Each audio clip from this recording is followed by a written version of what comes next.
Bonjour à tous!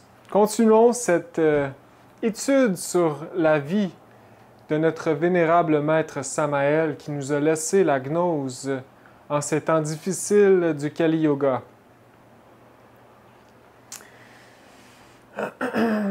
Alors, pour résumer la première conférence qu'on a parlé simplement de son enfance. Donc, il est né, c'est ça, le 6 mars 1917, sous le nom de Victor Gomez. Et c'est un enfant avec des facultés psychiques et une grande inquiétude spirituelle. Donc, il a eu aussi une enfance difficile qui l'a fait quitter la famille et rechercher très sérieusement le chemin secret. Le chemin secret qu'on résume aujourd'hui sous le terme de la gnose. La gnose qui est la connaissance. Mais ici, c'est une connaissance non pas intellectuelle, conceptuelle, mais c'est une connaissance directe, une expérience directe, un vécu. Ici, on va encore plus loin, c'est un vécu de qu'est-ce qui est Dieu. Qu'est-ce que c'est quoi la vérité? On veut aller à l'exploration de la métaphysique, de la structure du cosmos. On veut avoir des expériences directes, vivantes, astrales, mentales, etc. On veut éveiller la conscience, se libérer de nos égos, nos erreurs et être libre. Et en premier de tout, c'est bien sûr être heureux. Donc c'est un grand complet, la gnose. C'est le chemin initiatique qui nous apporte à cette libération. C'est la gnose qui était enseignée en secret, c'était l'alchimie à l'époque Moyen Âge. Le christianisme, comme le maître Jésus l'a apporté, bouddhiste, etc.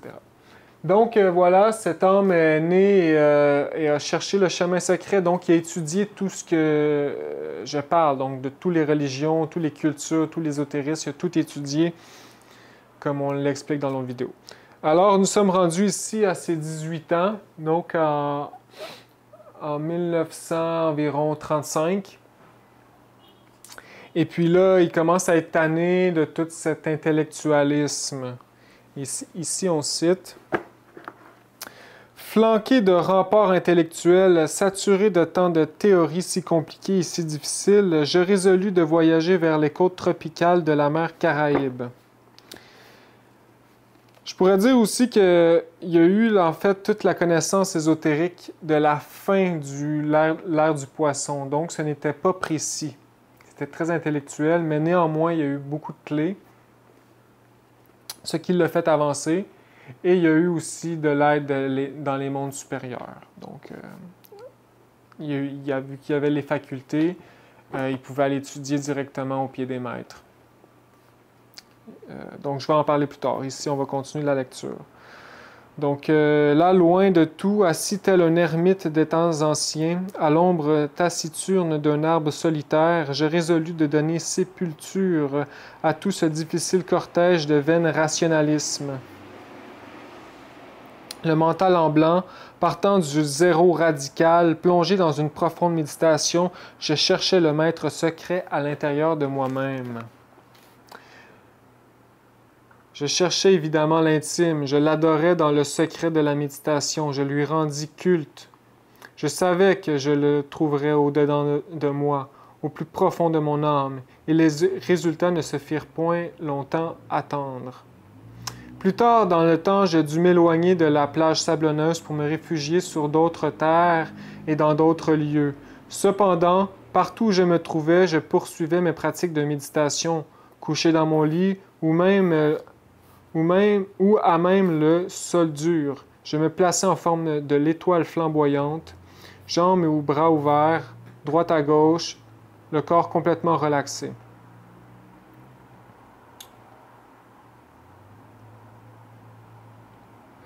Je fermais les yeux pour que rien au monde ne puisse me distraire. Je m'enivrais ensuite avec le vin de la méditation dans la coupe de la parfaite concentration.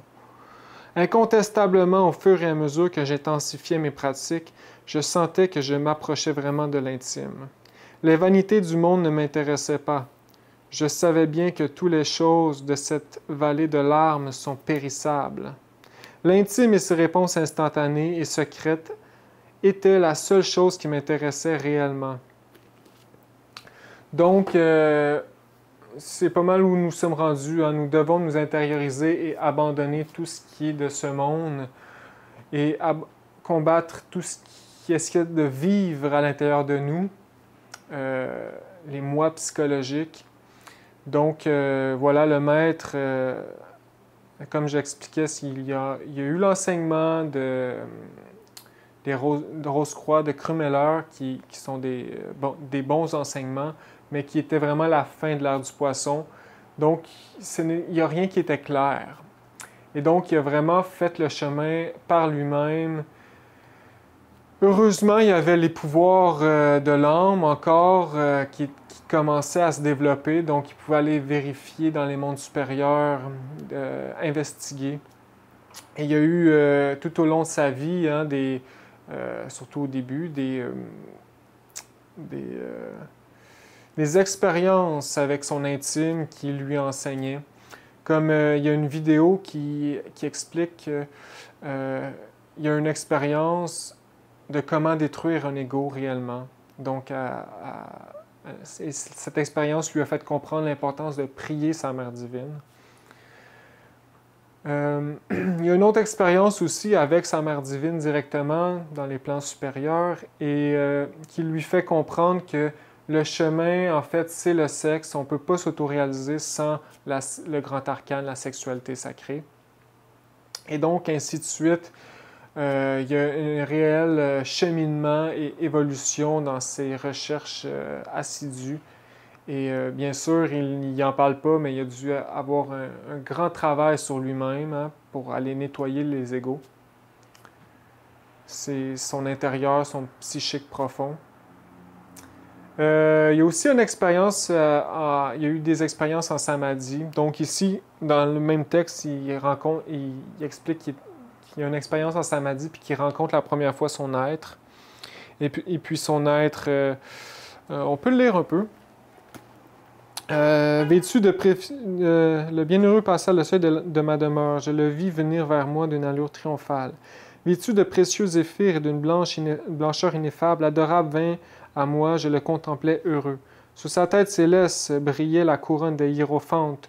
Tout son corps était fait d'une nature de félicité.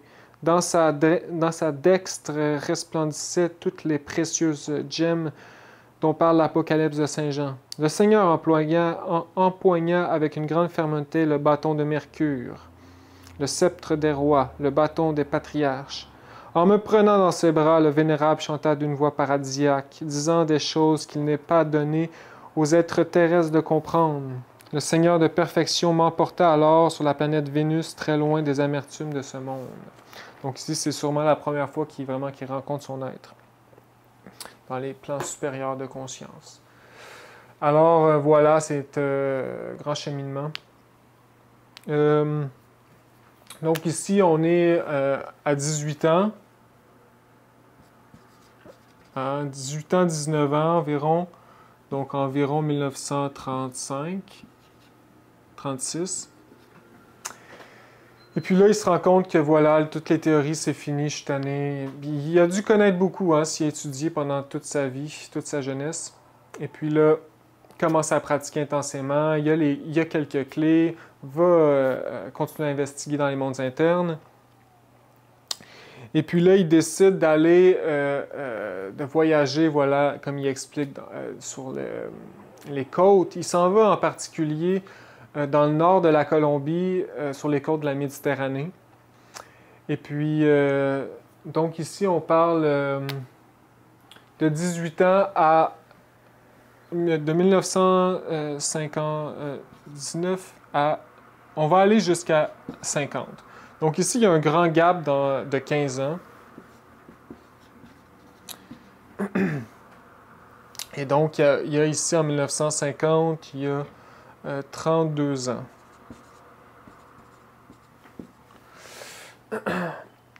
Et puis, pendant ce grand saut, eh bien, comme j'explique, il a avancé initiatiquement.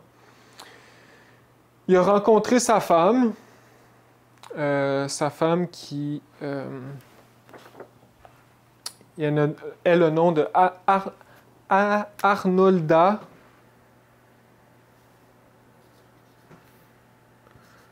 Son épouse, son nom c'est Arnolda Garro.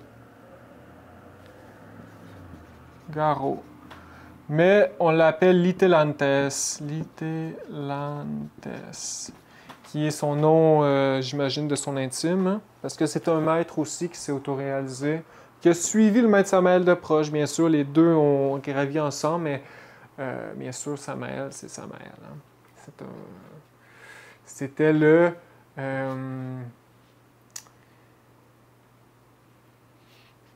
imaginez là, une forêt, une jungle épaisse, puis c'est le premier avec son épée qui fait le chemin, qui trace le chemin, et puis tout le monde suit en arrière. Donc c'est vraiment lui qui a percé. Il avait la mission d'apporter les clés, donc il a fallu vraiment qu'il vérifie tout par lui-même. Hein.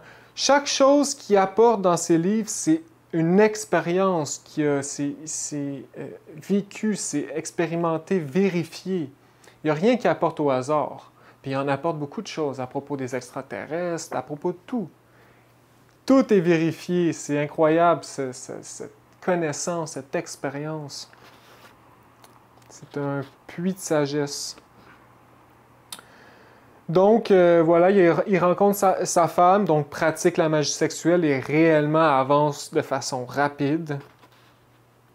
Aussi, il rencontre son premier groupe, hein? Ses premiers amis, sa récurrence. Il forme son premier groupe de paladins gnostiques. Il écrit son premier livre, Porte d'entrée à l'initiation, qui, avec les versions, est devenu le mariage parfait. Et voilà, il commence à dévoiler le grand arcane hein, de l'alchimie sexuelle. Ce qui fait beaucoup de remous, parce qu'à cette époque-là, en plus que c'est le poisson encore, l'époque du poisson, les gens sont comme « Wow, qu'est-ce que tu dis? C'est incroyable! » Et puis donc, il se rend compte que voilà, c'est ma mission. Bien sûr, la Loge Blanche, il rentre en contact avec la Loge Blanche. Il rentre en contact aussi dans ces régions du monde qu'il appelle le deuxième Tibet, qui c'est des régions montagneuses. C'est le Sierra Nevada de Santa Marta, qui appelle le deuxième Tibet, hein, qui a plein de maîtres et de temples dans les mondes internes de la Loge Blanche. Il dit que c'est du rayon Maya. Donc, il écrit aussi plus tard... ah non, pas plus tard. Donc, c'est ça.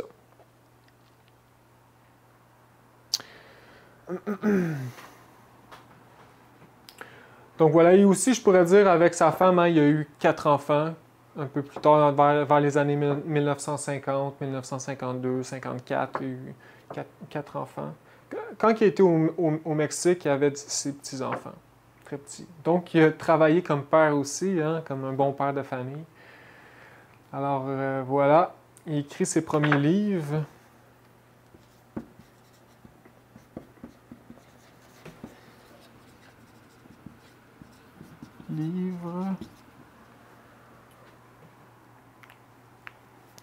Et comme en 1950, on va y revenir, hein, la Révolution de Belle explique qu'il fait un grand travail dans les mondes internes de nettoyage.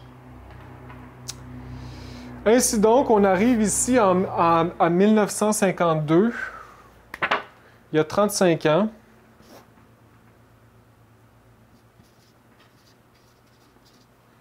« 1952. » Et puis là...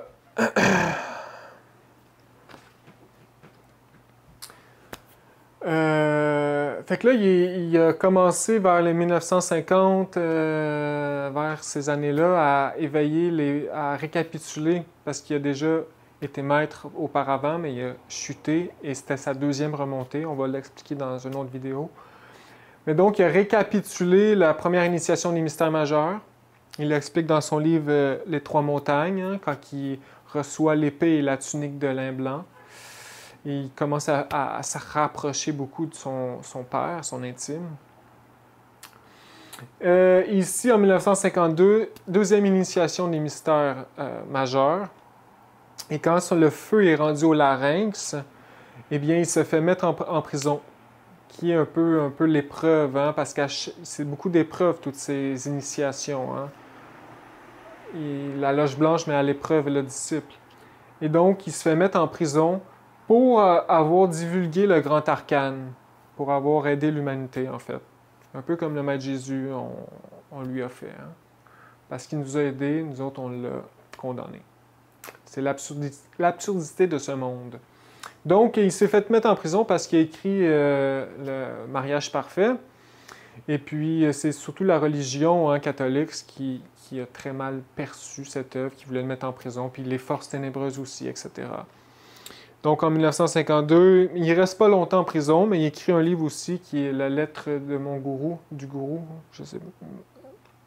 Et puis, après ce moment, il s'est fait ordonner par la Loge Blanche d'aller construire un temple, summum, supremum, sanctuarium.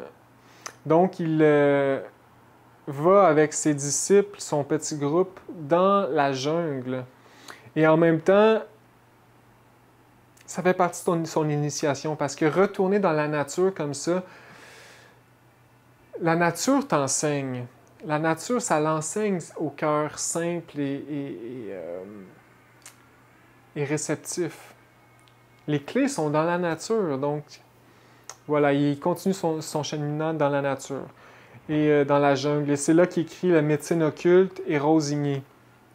Donc ici, dans Rosigny, j'ai un petit, dans l'introduction, il dit « Nous voulons à présent arracher aux géants des bois et aux enfants innocents des eaux, de l'air, des roches et des flammes brûlantes tous les secrets de la sagesse antique, afin de restaurer la sagesse ésotérique sur la face de la terre et d'inaugurer l'âge de Maitreya dans le crépitement de nos pouvoirs flamboyants. Toute la magie élémentale des anciens hiérophantes étincelle ardemment dans le calice sacré des fleurs et dans les entrailles même des augustes arbres de la grande nature.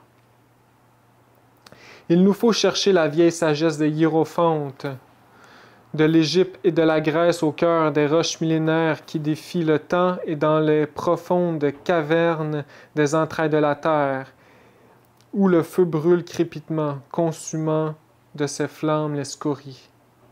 Donc là, il nous faut rechercher la vieille sagesse des hiérophantes.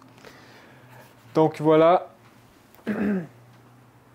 Donc maintenant, nous sommes rendus. Donc il monte à la montagne et crée un petit groupe afin de construire le temple Summum Supremum Sanctuarium. La montagne, c'est la Sierra Nevada de Santa Marta. Le deuxième Tibet, que personne ne connaît. Donc, voilà. Et il construit le Summum Supremum Sanctuarium.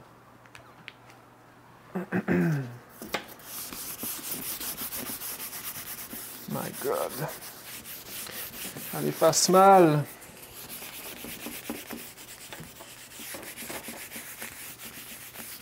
J'ai changé mon crayon.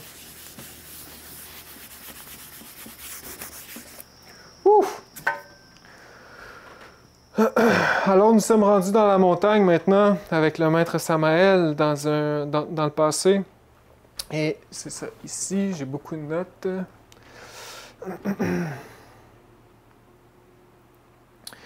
Donc, ses premiers disciples sont autour de lui, hein, puis comme Oscar explique, il dit ses premiers disciples sont devenus des grands paladins, missionnaires gnostiques et même certains qui sont devenus maîtres de la grande fraternité blanche. Donc, il a fallu qu'il qui les mettent à l'épreuve parfois, le maître Samael. Donc, ses disciples ont suivi beaucoup de dures épreuves. Il y en a qui ont fait qui manquaient de la nourriture. Hein.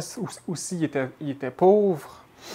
Le maître Samael n'a jamais demandé de l'argent pour donner la gnose ou faire des guérisons. Hein. Puis il vivait aussi dans ces années-là, il était une sorte de médecin clandestin parce qu'il y avait des forces il contrôlait les forces de la nature, donc il guérissait les gens.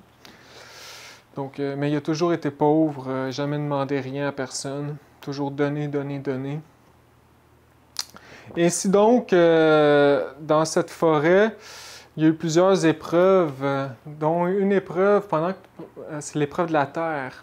Pendant que les disciples travaillaient à construire le temple,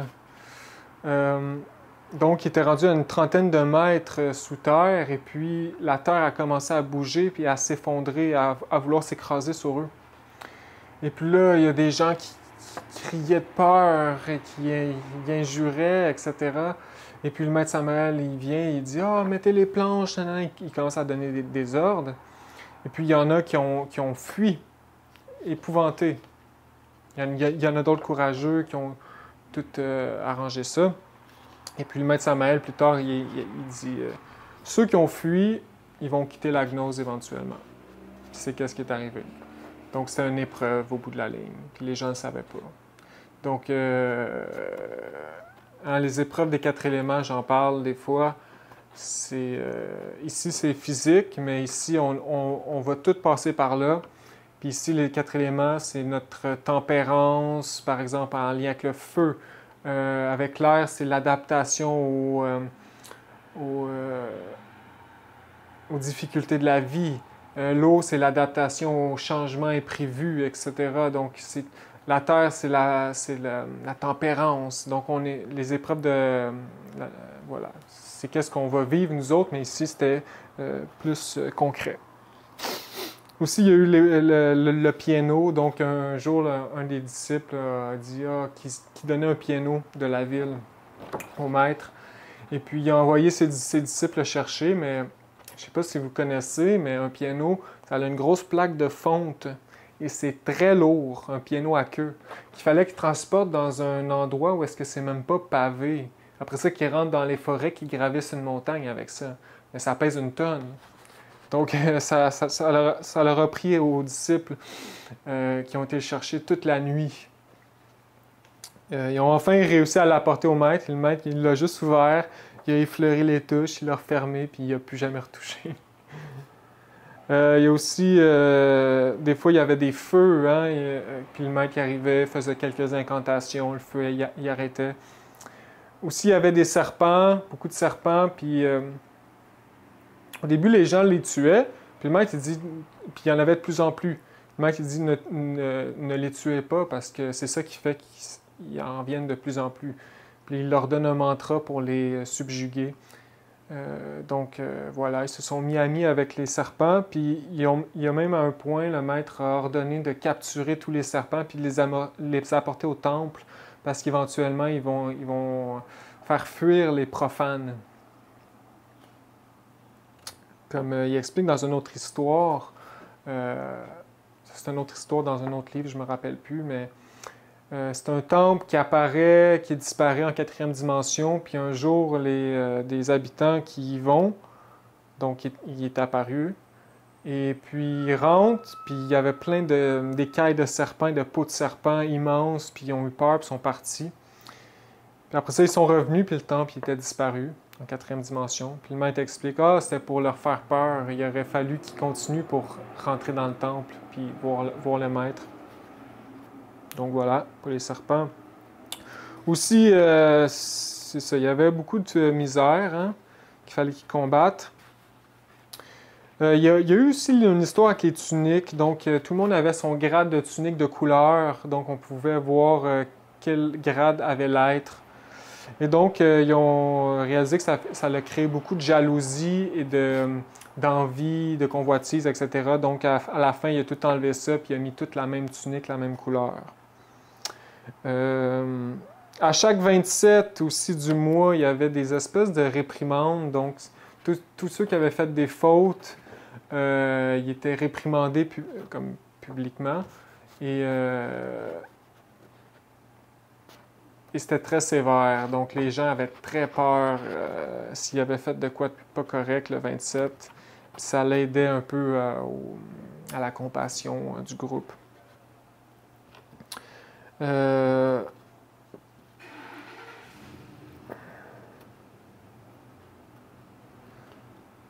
Donc voilà, il y a plein d'anecdotes. Il y a aussi des anecdotes qui parlent dans le médecine occulte. Donc ici, on va lire un peu un texte qui explique la difficulté un peu qu'il vivait.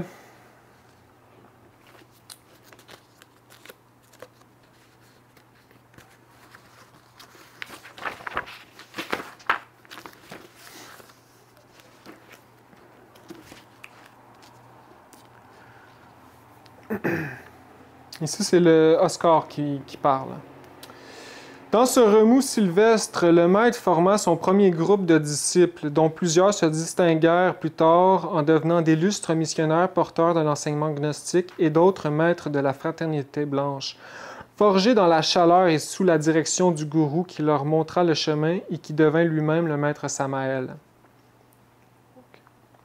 C'est ainsi que le maître ordonna la construction d'un centre magnétique pour aider la diffusion de la gnose dans toute l'Amérique et dans le monde. Ce centre a été construit dans la Sierra Nevada. Lorsque l'on se dirigeait vers cette enceinte de sagesse nommée Summum Supremum Sanctuarium, par le maître lui-même, on rencontrait curieusement sur le chemin des morceaux de fragments de perron de pierre très anciennes qui dépassaient parfois de la surface de la terre. Quand on questionna le maître sur l'origine de ces perrons, il répondit « Toute cette Sierra Nevada est une grande étendue de terre qui faisait partie de l'antique Atlante. » Donc ici, j'en passe un peu et on revient ici. Durant la construction de ce colossal sanctuarium, la petite poignée de disciples du Mahatma décida de lui construire une maisonnette en bois, dans laquelle son corps fatigué et celui de sa compagne trouvaient un repos mérité. En ces temps-là, le maître était habitué à se vêtir uniquement de tajanos ou overalls, espèce de pantalon texane. Et à cause de la chaleur insupportable de cette zone caraïbe, on le voyait presque toujours sans chemise et sans chaussures. Il existait incontestablement derrière cette façon de se vêtir des raisons économiques précaires, et même de pauvreté, car le maître avait pris l'habitude de ne jamais encaisser d'argent pour ses enseignements sous quelque latitude qu'il se trouvait. Ceux qui l'ont assisté disent qu'il ne possédait qu'une paire de chaussures qu'il utilisait seulement pour quelques occasions, et aussi une chemise blanche qu'il réservait également pour des occasions adéquates. La discipline qu'il s'était habitué à développer et qu'il n'a jamais abandonnée tout au long de sa vie était également liée au summum. Les fois où il dormait sur une planche ou panneau rectangulaire utilisant une brique comme oreiller étaient fréquentes. Et de là, il établit la discipline monastique dans les centres de qualification ou de formation des missionnaires qu'il a créés tout au long des parcours qu'il réalisa dans divers pays. On dit avec juste raison que la gnose est la sage combinaison des 4 chemins pour arriver à l'être et que l'on définit par le chemin du moine, le chemin du fakir, le chemin du yogi et le chemin de l'homme équilibré. Ce dernier étant la sage combinaison des 3 premiers. Donc, moine, c'est la ferveur, l'humilité en Dieu, la prière. Le fakir, c'est savoir souffrir intelligemment. Et le yogi, c'est les pratiques ésotériques. L'homme intelligent, c'est on pourrait dire le grand arcane. Et tout mis en œuvre. Continuons. Cette même carence économique l'obligea à écrire ses premières œuvres sur des emballages de carton et à la lumière de chandelles ou de cierges, Les ouvrages ci-après datant de cette époque-là. Donc ici, il explique les ouvrages, il écrit comme les 7 paroles, Volonté Christ, La Rosignée, etc. Pour quelques pseudo-occultistes, toutes les carences peuvent sembler une fausse manière de vivre de la part d'un maître. Dans le fond, cela constitue la base sur laquelle s'élèvera le vrai adepte vis-à-vis du futur. Dans la réalité, cela permet une profonde connaissance de tous les aspects qui enveloppent le comportement humain, de la vie commode et facile jusqu'aux états de grande nécessité qui s'abattent en de nombreuses occasions sur l'espèce humaine. C'est totalement vrai, hein? Faut pas penser qu'il faut être pieux puis pauvre pour avancer, c'est pas vrai. C'est juste que Dieu, c'est pas la pauvreté, la misère. C'est juste qu'il faut avoir l'expérience, hein, l'être a permis de laisser son bodhisattva le vivre afin qu'il acquiert cette expérience.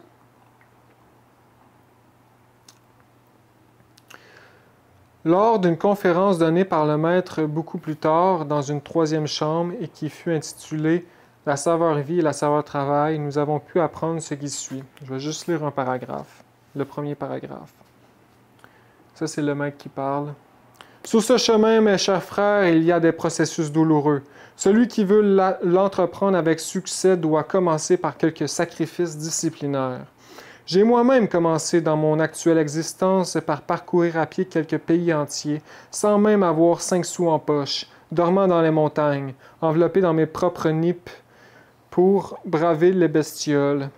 Arrivant sans argent dans les villages, ou bien m'allongeant un instant sous les auvents des maisons, parce que maintenant les constructions sont devenues si barbares que lorsque quelqu'un est pris par la pluie, il n'a pas d'autre solution que de la supporter. C'est comme ça, c'est la cruauté de ces temps-ci. 3 petits points. Et je ne regrette pas d'avoir parcouru des nations entières sans argent. Je ne regrette pas d'avoir souffert de la tempête et des ouragans. Je ne regrette pas d'être arrivé dans des villages où personne ne me connaissait, et cela sans un sou en poche. J'ai commencé ainsi et cela m'a beaucoup aidé. J'ai débuté d'une manière naturelle. Mon père, qui est en secret, voulait que cela commence ainsi, et j'ai débuté ainsi. D'autres ont commencé comme cela parce que leur gourou l'avait décidé, pour leur bien. Donc, il explique ici le cas d'un gourou qui faisait la même chose. Donc, voilà. Donc, c'est ça. Puis le maître Samael, il n'a jamais, tout au long de sa vie, été riche. Hein? Il n'a jamais demandé de l'argent pour la gnose. Puis c'est un peu la même philosophie pour les centres gnostiques. Hein? Aucun centre gnostique va nécessairement demander de l'argent. C'est des dons volontaires afin qu'ils survivent. Mais jamais, ils vont jamais vendre. Et le maître Samael a fait ainsi. Même le monde, à la fin, voulait leur donner de l'argent, lui donner de l'argent, il disait non. Il disait que cette connaissance-là ne lui appartenait pas, qu'il faisait juste la transmettre. Et voilà. Et les droits d'auteur aussi. Hein? Ces droits d'auteur, il les a renoncés publiquement dans une vidéo. Et ces livres sont faits pour tout le monde. Il dit, ces livres sont faits pour les pauvres. Je veux aucun argent pour ça. Éveillez votre conscience, c'est tout ce que je veux. Voilà. Donc c'est merveilleux. Quand on y pense, il s'est vraiment beaucoup sacrifié. Donc voilà, dans la Sierra Nevada. Donc il construisait le Summum Supremum Sanctuarium. Et en fait, il préparait l'avènement du Verseau. Il préparait les forces afin de créer l'armée du salut mondial. Donc, ce temple est le centre magnétique du maître Samael de la gnose. Et du maître Samael et de sa gnose. Donc, voilà, c'est le centre magnétique du monde en ce moment qui veulent éveiller leur conscience. Et donc, voilà, il préparait le chemin afin de donner la gnose dans le monde. Puis sans cette grande préparation-là, la gnose n'aurait jamais pu être livrée aussi librement et facilement, même si c'est difficile. Donc, ça fait partie du chemin, construire un temple avec ses disciples, et voilà. Et ainsi donc, il a gradué lentement. De 1952, il était rendu à la deuxième initiation des mystères majeurs. Et jusqu'à 1954, il a gravi la troisième initiation des mystères majeurs, quatrième, cinquième. Et rendu à la cinquième, le causal, donc il reçoit son âme et il récapitule le 6 et le 7 parce qu'il n'a pas besoin de les refaire parce qu'il les a déjà faites dans le passé. Donc la première montagne était faite en 1954. Et on va en lire un extrait. Et ça vient de bouche à oreille de disciples qui l'ont suivi. Donc, lisons. L'histoire commence avec le maître annonce qu'il connaît la date à laquelle il doit passer cette épreuve. Aussi, en fait, il reçoit le Christ. Il reçoit son dragon de sagesse. Donc, c'est vraiment la première montagne. Hein, c'est là, si on la gravit, on crée tous les corps existentiels de l'être. Donc, on obtient le corps astral, on christifie le corps astral, le corps mental. Donc, on les utilise à chaque soir consciemment. Donc, on fait partie des mondes supérieurs. On a notre âme, le corps causal.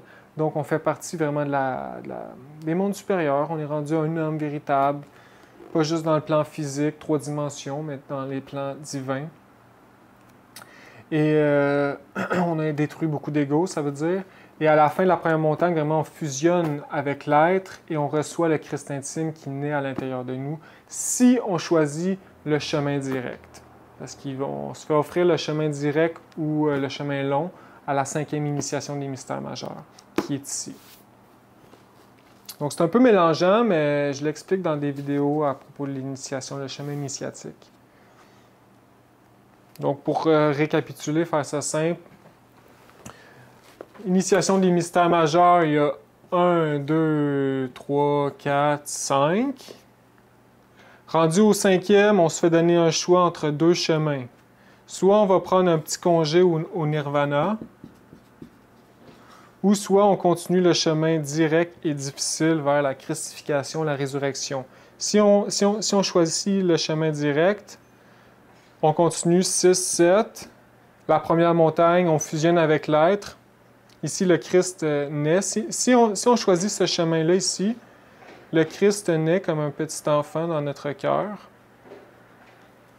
pour nous aider. Et on continue le chemin, on crée le 6, 7. Ici, on fusionne avec l'être. C'est pas vraiment fusionner, mais on fait plus partie de lui, lui fait plus partie de nous. Donc, voilà les 2 chemins.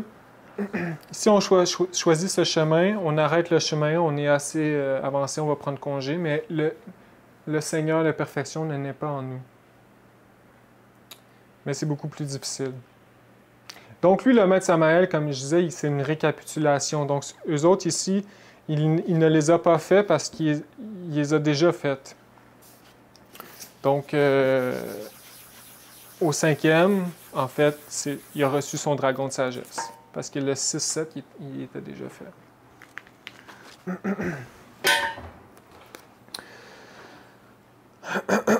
Alors, lisons.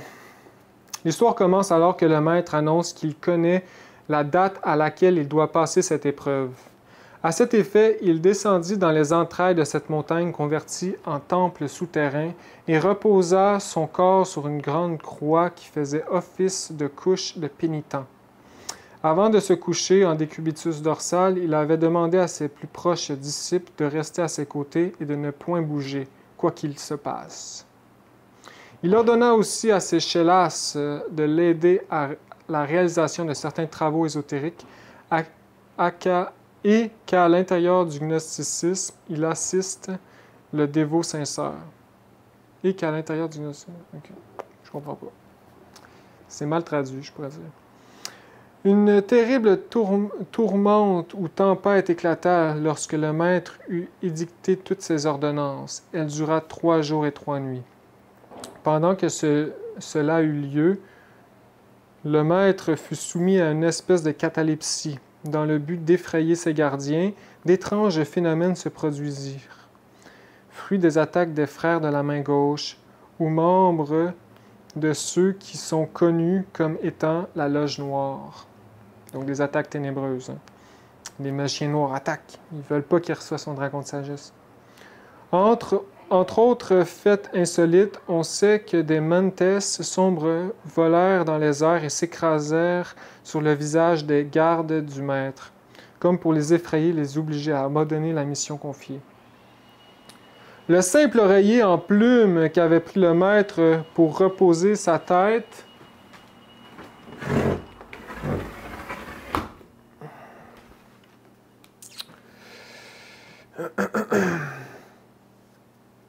Le simple oreiller en plume qu'avait pris le maître pour reposer sa tête prit soudain feu tout seul. S'auto-incinéra et, curieusement, ni la tête ni les autres organes du maître ne subirent de dommages résultant de ce phénomène. Au terme de cet épisode initiatique et au réveil du maître après cet état cataleptique, tout parut apprécier que nombre de transformations s'étaient opérées chez cet homme. Depuis cet instant, sa voix devint métallique et très forte, comme a pu s'en rendre compte toute personne qui, intéressée par nos études, écoute divers cassettes ou bandes sur lesquelles est enregistrée la voix du maître lorsqu'il donne ses conférences.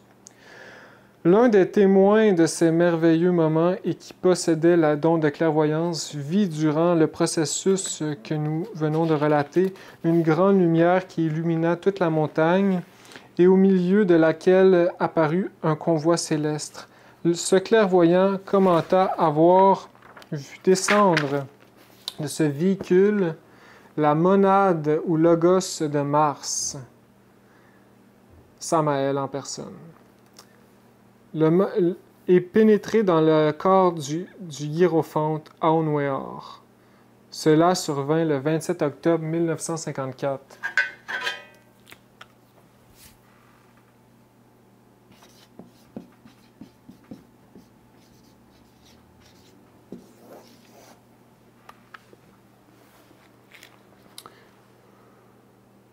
Donc ici, il dit un peu plus loin que aussi, il redevenait un peu plus innocent, on pourrait dire. Après l'événement de Samael, peu de choses changeaient parce que l'intime qu'il avait reçu dans l'avènement était-elle un petit enfant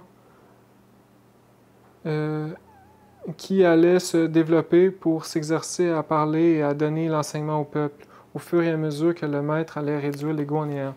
Donc voilà, c'est vraiment le Christ qui naît. Hein. Et donc, il se développe en lui en même temps qu'il lui travaille ses égos. Donc, lui, il a pris le chemin direct vers l'absolu. Le 27, c'est vraiment, on pourrait dire la date la plus importante de notre époque. Avec Noël, avec Pâques, puis le solstice d'été. Donc, aujourd'hui, il n'y a personne qui le sait, à part les gnostiques. C'est le 27, une date importante. Bref, c'est important. Donc voilà, il avait 37 ans quand il a reçu son dragon de sagesse. On peut dire que c'est vraiment là que ça a commencé, comme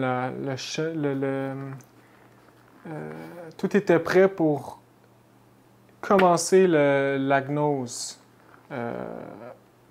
Pour l'ère du Verseau, d'entamer l'ère du Verseau, qui l'ère du Verseau est arrivée le 4 février 1962.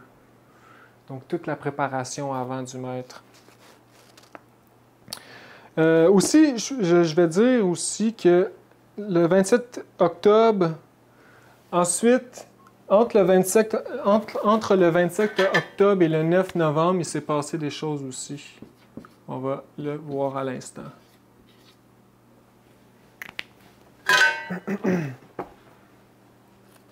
Donc, ce fut l'initiation de Tiferet, une initiation spéciale que le maître a vécue.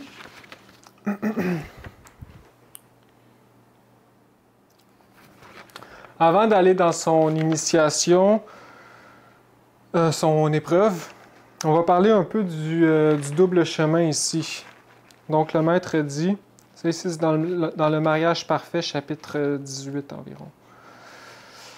Jamais je ne pourrai oublier les moments de la fin de la 5e initiation du feu. À la suite de tous ces processus récapitulatifs, je dus affronter vaillamment un gardien du nirvana terriblement divin. Dans les mondes internes. Le bienheureux Seigneur de perfection, en me montrant le chemin spirituel nirvanique, dit « Ceci est un bon travail ». Puis, me signalant la voie directe, il s'exclama d'une voix forte semblable à celle d'un lion rugissant « Ceci est un travail supérieur ». Je le vis ensuite s'approcher de moi avec ce terrible commandement des grandes majestés. Il m'interrogea et je lui répondis en établissant le dialogue suivant. « Par laquelle de ces deux chemins allez-vous continuer maintenant? Laissez-moi y réfléchir.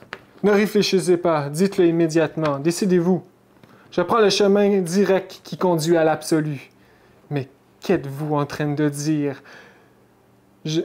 Ne vous rendez-vous pas compte que ce chemin est trop douloureux? Je le répète, je vais à l'absolu. Qu'est-ce qui vous passe par la tête de vous fourrer vers là? Ne voulez-vous pas comprendre ce que vous avez à endurer? Que vous arrive-t-il? Je vais vers l'absolu. Bon, vous êtes prévenus. Ce furent là les dernières paroles du gardien et ils se retirèrent ensuite. Donc il dit plus loin ici, il explique qu'un jour il était dans le nirvana, puis les gens du nirvana ils disaient Mon frère, pourquoi allez-vous par ce chemin si dur? Ici dans le nirvana, nous sommes heureux. Restez ici avec nous. Et puis le maître il dit Non, les hommes souffrent ici sur la terre. Ce n'est pas ma place. Les animaux intellectuels ne l'ont pas pu.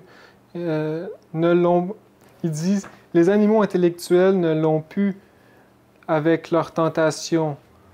Vous, les dieux, encore moins, ne l'ont pu. C'est mal traduit, désolé. Donc, les animaux intellectuels ne m'ont pas eu avec cette tentation. Et vous, les dieux, encore moins. Je vais vers l'absolu. Donc, on peut voir hein, les dieux jaloux, des fois, qui parlent. Ici, la doctrine du maître Samael, en l'ère du Verseau, c'est la doctrine directe vers l'absolu. Tous ceux qui suivent ici, parce que le chemin, on s'entend, c'est très difficile. Hein, donc, vers l'absolu, nous allons. Il se fait appeler aussi par son père, il explique un peu plus loin. Puis là, il se fait appeler par son père au temple, le cœur de Mars. Puis là, il va le voir. Puis son père, il dit « Tu m'as oublié, mon fils? » Il dit « Ben non, je ne vous ai pas oublié, mon père. »« Oui, tu m'as oublié. » Puis là, il dit « Quand que vient le temps de faire un choix... comment qu'il dit? Si, mon fils, si l'on te remet la poterie de l'univers, tu m'oublies. » En voulant dire, on te laisse le choix, puis tu m'as oublié. Tu m'as même pas appelé quand il fallait faire le choix. Puis là, un peu plus loin, il dit ah, désolé, etc. Puis là, il a du remords de ne pas avoir pensé à son père quand il a dit vers l'absolu. Et puis, son père, il dit ben, de toute façon, c'est là que tu aurais été. J'aurais choisi ça aussi. Donc, il explique ici, c'est bon, hein, Jésus, le grand prêtre gnostique, nous a donné une grande leçon sur le mont des Oliviers quand il s'exclama « Père, si tu voulais, éloigne de moi cette coupe, toutefois que ta volonté soit faite et non la mienne. » Donc voilà, il a oublié son père quand il a fait le choix, néanmoins, c'était le bon choix. Mais quand même. Donc ici, il dit 18 ans après, tonnant et lançant des éclairs, je déchirais mes vêtements en protestant pour tant de douleur. Aïe, aïe, aïe. Et on sait même, le maître Samael a voulu abandonner la gnose à plusieurs reprises. Comme il explique dans la conclusion de son du livre Le mariage parfait. Il a voulu tout abandonner, mais il a senti un grand amour pour l'humanité souffrante, fait qu'il a dit j'abandonne pas, même s'il y a juste une personne ou deux à qui je vais enseigner, je continue. Donc voilà, il y a plusieurs exemples. Un jour aussi, il a demandé à son père j'aimerais ça me désincarner. Ton père, il dit, non, non, regarde, je t'offre la nourriture, une maison et tout, puis toi, tu vas arrêter tout ça. Il explique aussi un jour, il se reposait dans les mondes internes, puis les maîtres de la loi, ils sont venus le voir, puis ils ont dit, allez hop, allez, continuez, circulez, va travailler. Tu as choisi le chemin direct. Alors voilà, pour l'embranchement.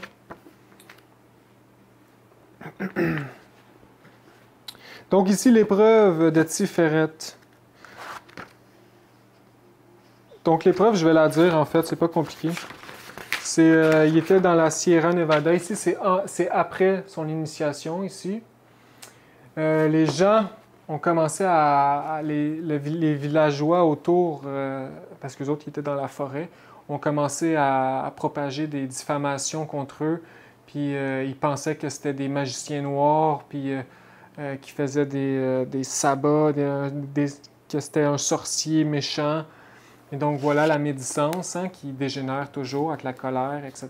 Donc la police puis les gens sont arrivés, ils s'en venaient armés pour les tuer presque, parce qu'ils s'étaient rendus tellement loin leur histoire. Et puis là, le maître s'est fait avertir dans les mondes internes par un autre maître qui a dit « Ah, il y a du monde qui s'en viennent pour vous avec des armes. Vous devez fuir par en arrière. » Puis là, le maître Samael fait « OK. » Puis là, ils ont tous fui par en arrière. Mais le maître Samael avec sa femme, ses enfants. Et puis, il a été se réfugier dans une ville côtière. Et donc, c'était l'épreuve de Tiferet. Il a abandonné, en fait, c'était la fin pour la Sierra Nevada de Santa Marta. La mission était finie là. Et puis là, le 9 novembre 1952, le début de la gnose a commencé, la première conférence du mouvement gnostique international. Comment j'ai dit? Naissance de l'armée du salut mondial. Oui, c'est ça. Donc, c'est ça, la première conférence qui a vraiment inauguré les centres gnostiques. Prête pour le verseau. Donc, par la suite, le maître Samael s'est fait, après cette aventure. Donc là, ici, grâce à cet événement, il est devenu Samael, pour de vrai. Là. Il a pris le nom de son père. Et donc, il a institué la première conférence à Colombie. Et il a institué ici, j'ai tous les directeurs du mouvement gnostique en Colombie, Panama, Argentine, Colombie. Donc voilà, tous ces paladins. Tiens, je peux le montrer ici. Si vous faites pause, peut-être vous pouvez le voir.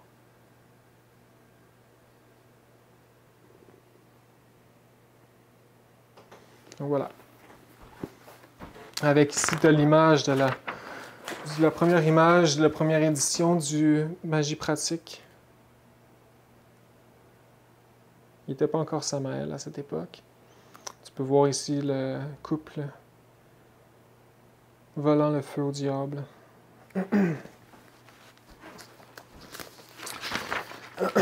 Donc,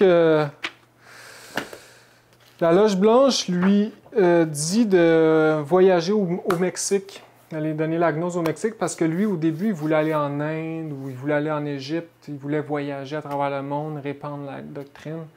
Et puis, il s'est fait ordonner par la Loge Blanche, non, tu t'en vas au Mexique. Puis en plus, tu vas rester là. Tu n'as pas le droit de sortir jusqu'à la fin de tes jours. Donc, il est resté au Mexique, puis il envoyait des missionnaires partout.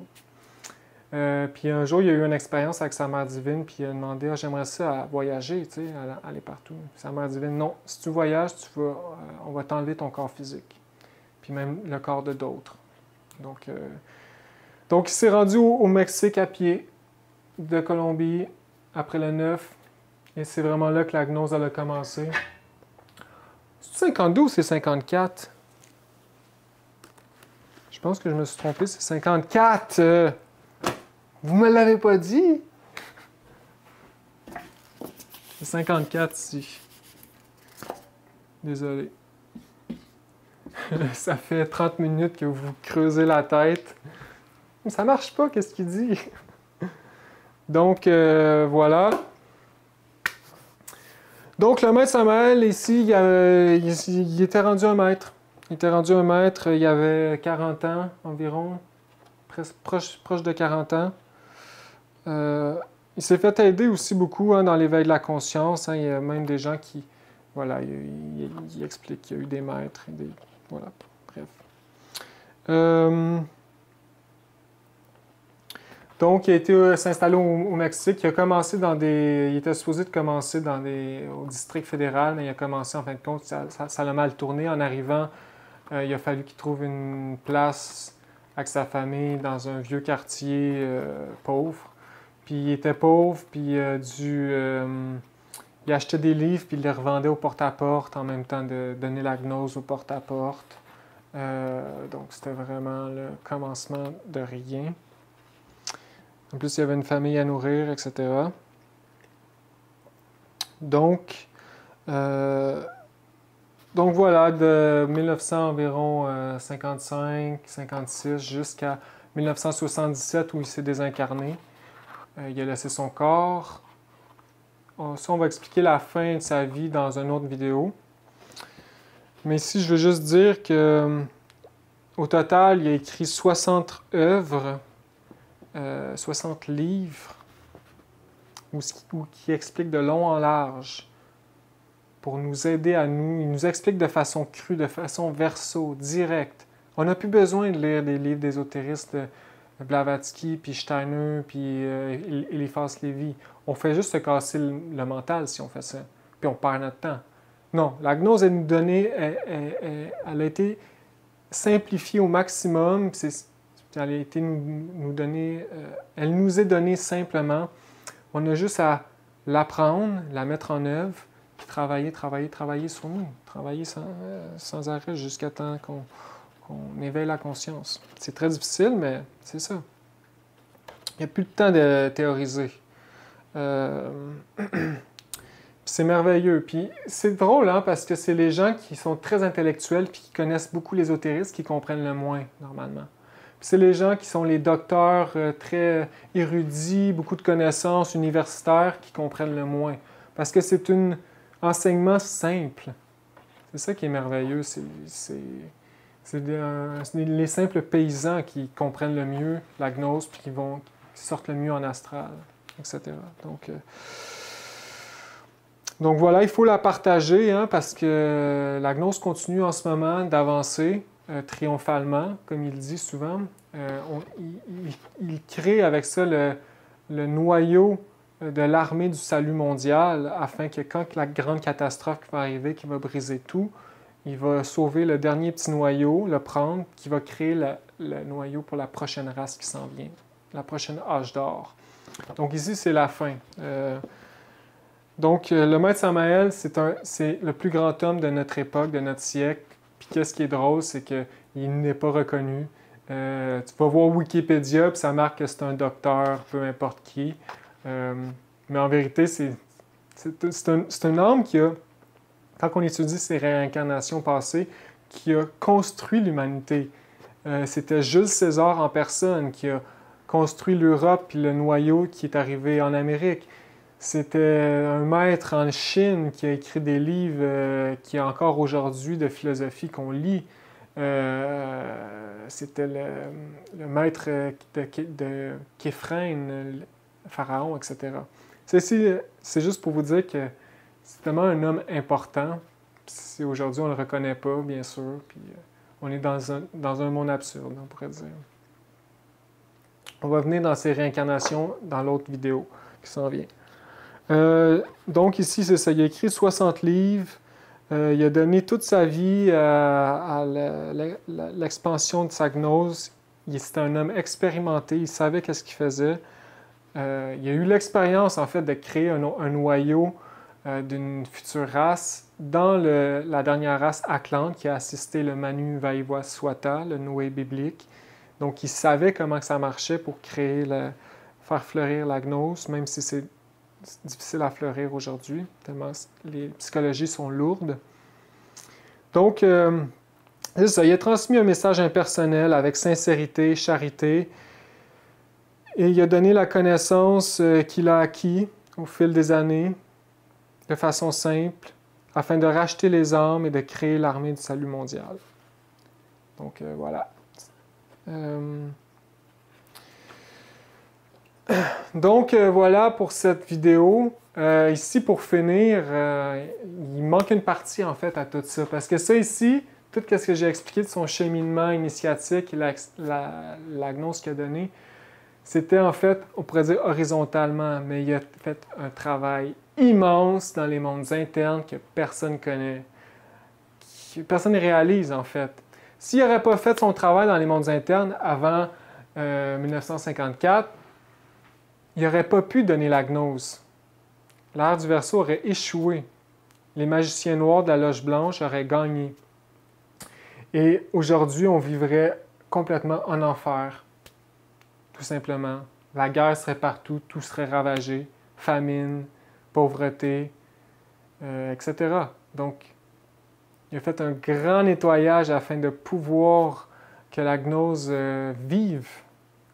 Et ce grand nettoyage, il l'explique dans le dernier chapitre de la Révolution de Belle. Et c'est là qu'on se rend compte aussi à quel point il est grand, hein? Puis il n'y a personne qui s'en rend compte. Le monde, là, ils font juste regarder l'image de lui, puis ils disent « Ah, il n'est pas important. » Ah oui, c'est parce qu'il se fie à l'image, à la carapace. Mais à l'intérieur de lui vit le feu de Dieu. C'est un soleil vivant. Puis son épée, sa force, c'est pas son muscle physique, là, de son corps physique. Non, sa force, c'est le Verbe. L'épée, à l'ère du Verseau, c'est le Verbe. Les paladins, ils n'ont plus besoin d'armure aujourd'hui, ils n'ont plus besoin d'épée. Ils ont besoin, c'est le Verbe, leur arme. Donc, ne pas se fier aux photos et à l'apparence physique. Donc ici, je vais lire tout le chapitre. C'est quand même un long chapitre, mais ça va finir la vidéo. Il me reste 20 minutes. Mais c'est merveilleux, je vais le lire parce que c'est merveilleux. C'est le travail dans les mondes internes, on ne se rend pas compte parce qu'on n'a pas d'expérience vraiment à l'interne. Mais c'est... Voyons ensemble. Donc, je vais lire le chapitre 18, le millénaire. Donc, le chapitre avant, il explique, il rachète Belzébuth, qui est un démon, le prince des démons, en fait, qui a vécu pendant des millions d'années et a enchaîné l'humanité dans les ténèbres. Puis, il a réussi à le faire raisonner et lui faire comprendre que c'est le mauvais chemin. Donc, c'est merveilleux. Il y avait même de la compassion pour les démons. C'est fou. Voilà. Donc, il a racheté Belzébuth, qui s'est racheté, que vous allez lire. C'est un beau livre. Donc, maintenant, on va arriver à la fin, vraiment, son travaux dans les mondes internes qu'il ne faut pas ignorer. Aussi, avant de commencer à lire, je vais dire aussi qu'il a existé dans notre... grand jour cosmique, dans notre grande création sur la planète Terre, 2 grandes batailles. 2 seules, c'est tout. Une, c'est en Lémurie, quand l'humanité venait de chuter. Là, il y avait des démons partout dans les plans supérieurs et partout. Et c'est Michael qui a combattu et qui les a mis dehors. La grande bataille, première grande bataille, Michael. La deuxième grande bataille, ce fut en 1950. Personne qui le sait. Une immense bataille. Le maître Samael a nettoyé le plan astral. Donc, lisons maintenant.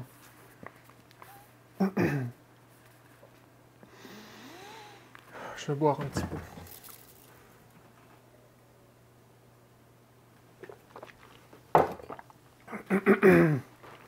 C'est parti.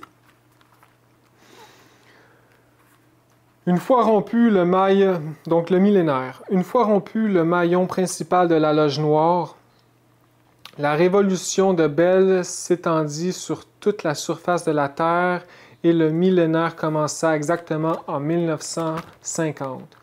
Donc le maillon principal, c'est Belzébuth en question. C'est intéressant en 1950 aussi, hein, c'est quand le Tibet s'est fait envahir par la Chine. Bref. Les fondements du monde tressaillirent et d'autres mages noirs suivirent l'exemple de Bel. Astaroth, compagnon inséparable de Belzébuth, et Sainte Marie, compagnon de Marielle, la grande mage, suivirent également l'exemple de Bel. La révolution de Bel est en marche. Partout les opprimés se lèvent contre les oppresseurs, et partout il y a des guerres et des rumeurs de guerre. L'ancien ordre déjà agonisant s'accroche à la vie. L'ancien ordre déjà agonisant s'accroche à la vie, et la nouvelle naître, et le nouveau veut naître et vivre. La révolution de Bel est en marche, l'âge du Verseau s'approche, et la tempête des exclusivismes s'est déchaînée avec toute la fureur.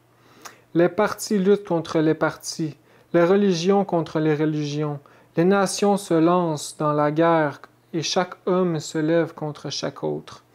Tout ce qui est vieux et caduc lutte pour vivre pendant que le nouveau veut s'imposer. Donc ici, il parle de la fin du poisson et le nouveau ère du Verseau qui a eu plein de changements au niveau psychologique. Ce changement astrologique, hein, donc les psychologies mutent, tout mute. Beaucoup de changements en 1962. Donc, c'est la lutte entre deux époques, l'une qui agonise et l'autre qui naît. Nous entrons dans le millénaire. L'évolution humaine a échoué. Presque tous les hommes qui vivent actuellement sur la Terre ont déjà reçu la marque de la bête sur leur front et sont des démons. Les milliards d'âmes qui sont actuellement incarnées dans des âmes démoniaques, des âmes perverses, seule une petite poignée d'âmes se sauvera. L'astral était rempli de millions de démons qui luttaient terriblement pour gagner la grande bataille et établir leur gouvernement mondial tel qu'il figure dans le protocole de Sion. C'est incroyable qu'il parle du protocole de Sion, c'est tellement vrai. S'il n'aurait pas fait ça, ça veut dire qu'aujourd'hui, il y aurait un gouvernement puis on serait tous enchaînés. Esclaves. Yahvé et sa loge noire étaient déjà sur le point de triompher totalement sur la terre. Tout marchait selon leur plan. La tempête était à son apogée. L'âge du Verseau s'approchait et il n'y avait pas un rayon d'espoir parmi les ténèbres de la haine.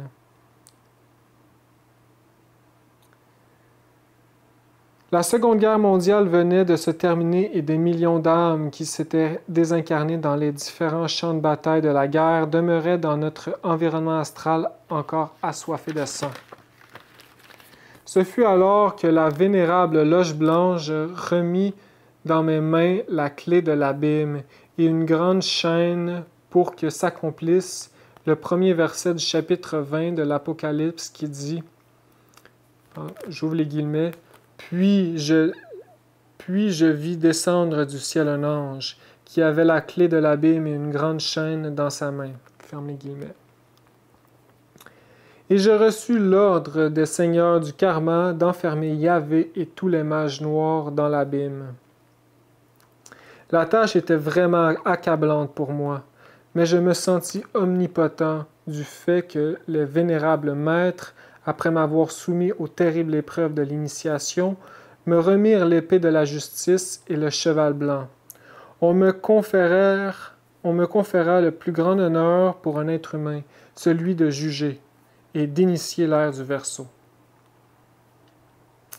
Et l'on me mit un bandeau sur la cuisse, sur lequel était écrit en langue symbolique « Roi des rois et Seigneur des seigneurs », pour que s'accomplisse le verset 16 du chapitre 19 de l'Apocalypse qui dit, j'ouvre les guillemets, « Il avait sur son vêtement et sur sa cuisse un nom écrit, Roi des rois et Seigneur des seigneurs. » Ferme les guillemets. Je porte ce bandeau sur la cuisse pour signifier que le pouvoir de l'être humain se trouve dans le sexe, et, en conséquent, on me donna la mission d'enseigner à l'humanité, pour la première fois de la vie, les terribles secrets du sexe. C'est pour cela que l'intime de celui qui écrit ces lignes porte ce bandeau sur la cuisse, Ce bandeau symbolise ma mission dans ce sens. Lorsque j'arrivais à la nuit où je devais obéir à l'ordre de capturer Yahvé, je marchais avec tous mes disciples en rigoureuse formation militaire, lançant des acclamations à Yahvé. Nous le cernâmes et capturâmes par surprise. Il était convaincu que nous venions pour le fêter. C'est pourquoi il ne nous échappa pas. Nous l'enfermâmes ensuite dans l'Avicii de la lune noire. Sept portes atomiques de fer conduisent à ce plan de conscience, et sur la grande porte externe est accrochée en permanence l'épée avec laquelle Michael vainquit Luzbel et toutes les légions ténébreuses des antiques périodes cosmiques. Les mages noirs sont horrifiés en voyant cette épée. Yahvé avait un karma très grave, car il fut l'auteur secret de la crucifixion du Christ et le responsable direct de l'échec de l'évolution humaine sur la Terre. Cette vieille dette, il devait irrémédiablement la payer, car personne ne peut se moquer de la loi impunément. Le maître explique aussi dans d'autres textes que si le Christ n'aurait pas été sacrifié, aujourd'hui on vivrait dans des époques de lumière. On serait au paradis, ou presque. Le Seigneur du Karma me remit une énorme et lourde croix couverte d'épines afin de crucifier Yahvé, la tête vers le bas et les pieds vers le haut, car il crucifia le Christ et son karma devait maintenant entrer en action. J'obéis donc à l'ordre et l'attachai sur la croix la tête en bas et les pieds en haut. Ainsi s'accomplirent les versets 2 et 3 de l'Apocalypse, chapitre 20, qui disent, j'ouvre les guillemets, « Il saisit le dragon, le serpent ancien qui est le diable et Satan, et il le lia pour 1000 ans. Il le jeta dans l'abîme, ferma et scella l'entrée au-dessus de lui, afin qu'il ne séduise plus les nations, jusqu'à ce que les 1000 ans fussent accomplis. Après cela, il faut qu'il soit délié pour un peu de temps. » Ferme les guillemets. 1000 ans signifie plusieurs milliers d'années. Yahvé et ses gens resteront dans l'abîme pendant tout le cycle lumineux du Verseau. Dans le cycle du Capricorne, on leur offrira l'ultime opportunité sur notre terre pour qu'ils se repentent. Les mots dragon, diable et Satan sont des mots individuels et génériques, parce qu'ils symbolisent Yahvé et les milliards d'âmes que moi, Aun Veor, je suis en train d'enfermer dans l'abîme. En localisant le mal du monde, je pus me rendre compte que toute la méchanceté de l'Asie avait son foyer principal en Chine et que toute la méchanceté occidentale avait son foyer principal à Rome. Je me souvins qu'on tue la couleuvre par la tête et je commença par emmener à l'abîme tous les hiérarques des autres périodes cosmiques avec leurs milliards de démons. Et je vis Luzbel avec sa tunique et son turban rouge. Il portait, enroulé sur la pointe de sa queue, un très vieux parchemin. Je vis Ahriman, l'auteur du grossier matérialisme. Ahriman porte une tunique et un bonnet rouge. Je vis Lucifuge Rofocal, auteur de l'argent. Je vis Oruarpa, le fondateur des mystères du soleil ténébreux de l'Atlantide. Je vis Baël, le pôle contraire du lumineux ange Adonai. Le roi Baël porte une couronne et dans sa caverne du désert, il donne à ses disciples les enseignements contenus dans un grand livre. Je vis les soldats de Yahvé qui assassinèrent le Christ. Je me déguisais en vieillard et en mage noir pour convaincre Luzbel que son patron Yahvé l'appelait auprès de lui avec toutes ses légions. Je dansais devant eux et peu à peu je les conduisais à l'abîme. C'est ainsi que tombèrent Lucifer et ses légions, Ahriman et ses légions, Lucifuge et ses légions, Oruarpa et ses légions, Baal et ses légions, Baal Péor et ses légions.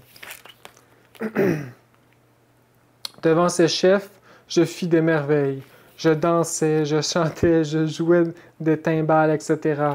Je fis tout ce qui était en ma disposition pour nettoyer l'atmosphère du monde. L'atmosphère astrale ici. Et peut-être même sûrement mentale aussi. J'utilisais toutes mes connaissances les plus anciennes pour enfermer ces milliards de démons qui tenaient déjà le monde dans leurs griffes. Je me déguisais de 1000 manières pour pouvoir amener les mages noirs à l'abîme. Et tous ces mages noirs avec leurs gens me livrèrent de grands combats dans la lumière astrale. Et moi, monté sur un cheval blanc, avec l'épée de la justice dans la bouche, je les vainquis.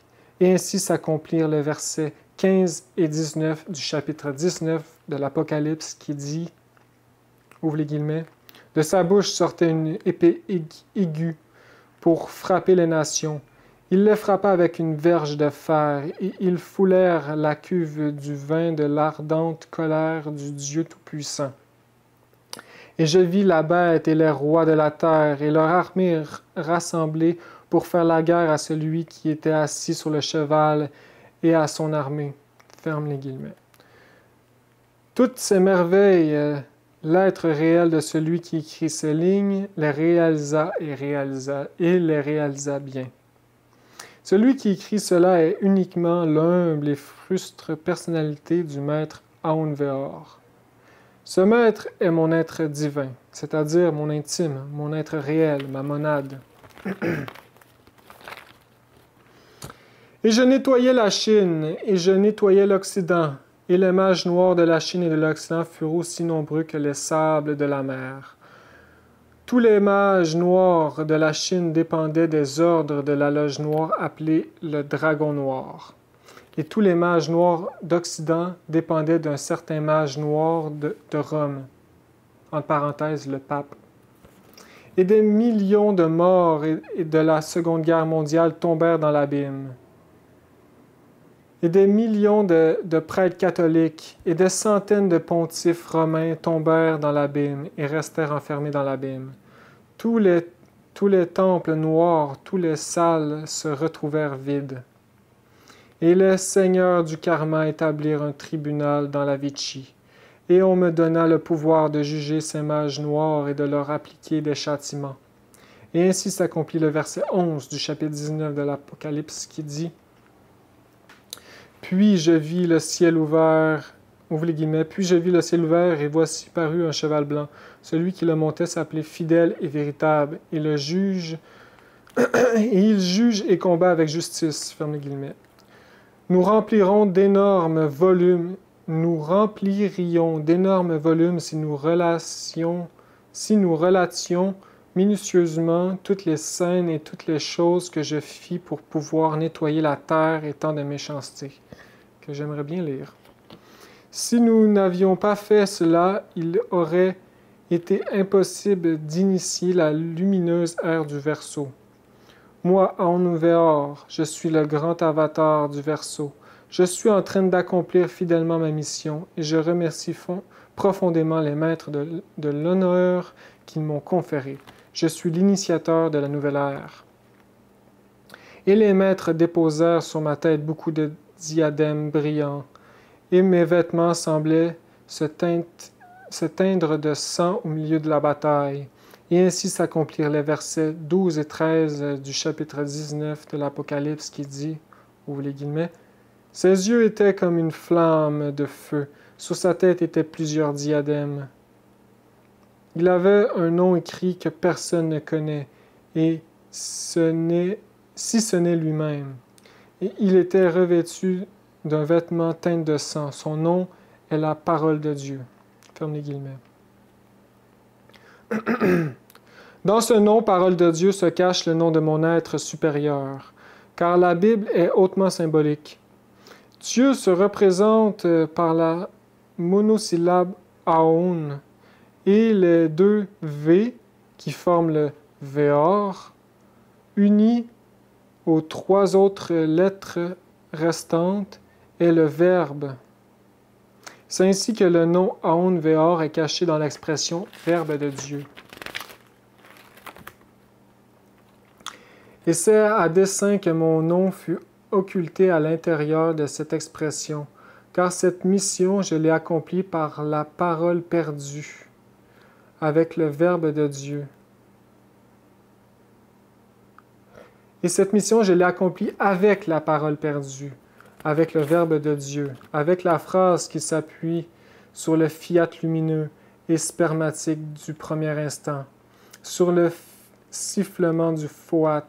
Et après toutes ces choses, le plan astral fut nettoyé des mages noirs. La parole perdue de la loge noire, Matrem, qui figure dans la monographie du 9e degré de l'Amorque, les a protégés des millions d'années dans le voile de l'obscurité. Mais maintenant que le millénaire est arrivé, elle ne les protégera plus. C'est fou, ça, des millions d'années. Les dieux jugèrent la grande prostituée, qui est l'humanité actuelle, avec le numéro 6, et la trouvèrent indigne. La sentence de Dieu fut « à l'abîme, à l'abîme, à l'abîme ». Ceci, c'est en 1950. Il y a eu un grand tribunal, puis ils ont jugé l'humanité à l'abîme 666, qui donne 18. Le plan astral fut purifié. Des millions d'âmes humaines tombèrent dans l'abîme, mais dans le plan physique restaient des milliards de démons en chair et en os.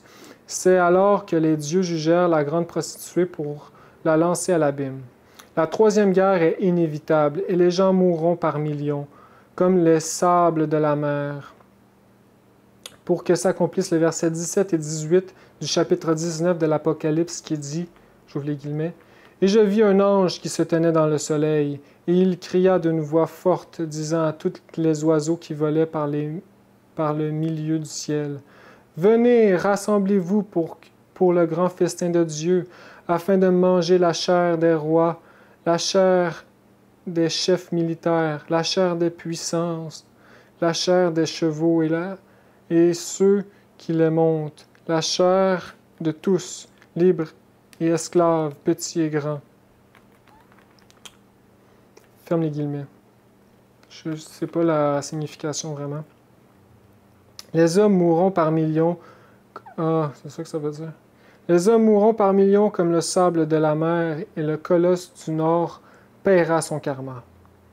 Il y aura la guerre entre l'Orient et l'Occident pour le bien de l'humanité. Ainsi parle le Seigneur Jéhovah.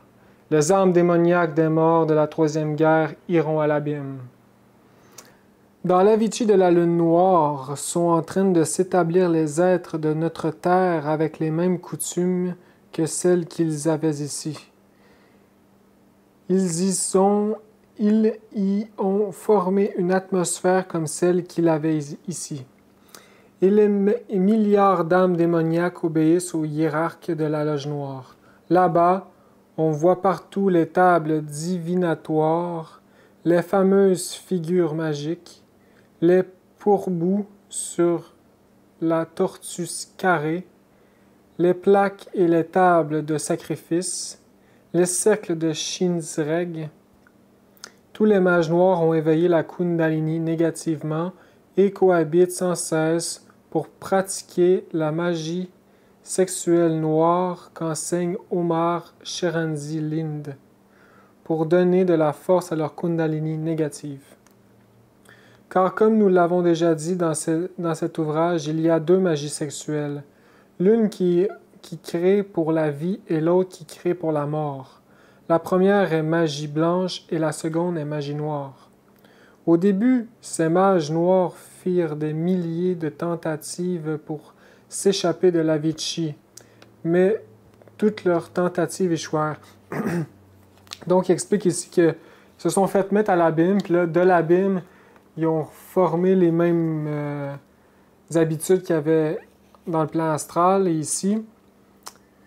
Et puis là, il essaie de s'échapper de l'abîme. Parce que quand on va en enfer, on se rend compte que tous les démons sont là, puis c'est infernal, en fait. Bon, bref.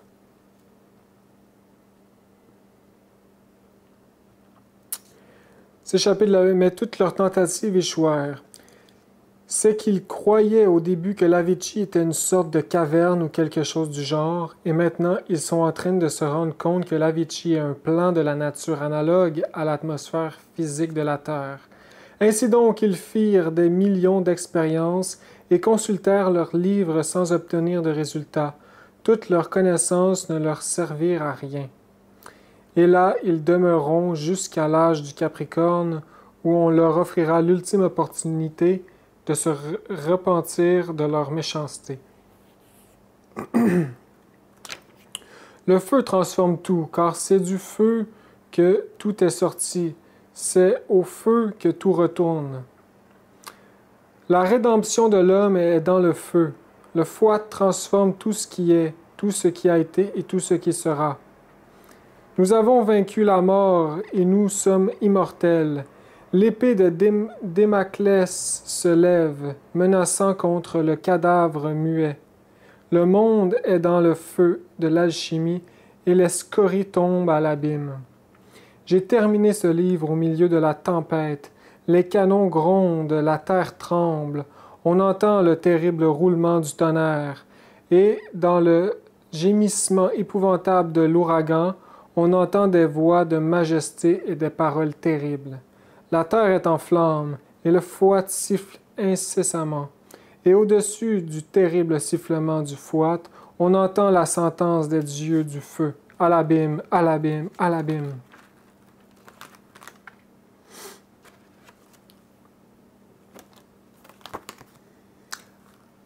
Alors voilà cette œuvre merveilleuse qui nous est donnée par l'ange, l'archange Samaël en personne. Et pour honorer ces œuvres, il nous faut l'accomplir dans notre propre vie, ici et maintenant. Alors, je vous souhaite une bonne continuité et à la prochaine.